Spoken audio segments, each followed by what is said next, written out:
السلام علیکم ورحمۃ اللہ وبرکاتہ۔ آئیے ہم اور آپ دونوں مل کر ایک مرتبہ نبی پاک صلی اللہ علیہ وسلم کے اوپر درود پاک پڑھ لیں۔ اللہم صلی علی محمد النبی الامی وآلہ وسلم۔ غالباً حضرت ابو ہریرہ رضی اللہ تعالیٰ عنہ راوی ہیں، وہ فرماتے ہیں کہ ایک شخص حضور پاک صلی اللہ علیہ وسلم کی خدمت میں تشریف لایا اور حضور پاک صلی اللہ علیہ وسلم سے دریافت کیا کہ یا رسول اللہ صلی اللہ علیہ وسلم،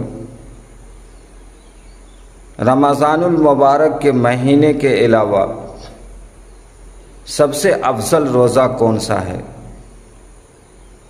تو آپ صلی اللہ علیہ وسلم نے ارشاد فرمایا، اللہ کا مہینہ،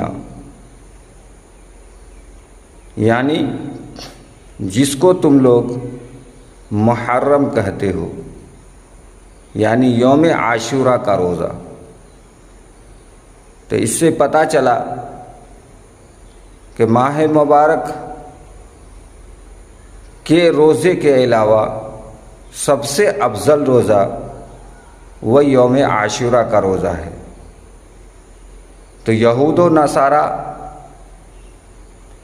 ایک روزہ رکھتے تھے، مگر ہم سب ایمان والے، کلمہ لا الہ الا اللہ محمد رسول اللہ پڑھنے والے 2 روزے رکھیں گے، یا تو 9ویں 10ویں رکھیں، یا 10ویں یا 11ویں رکھیں، یعنی 10 سے آگے یا پیچھے ایک روزہ ضرور لگا لیں۔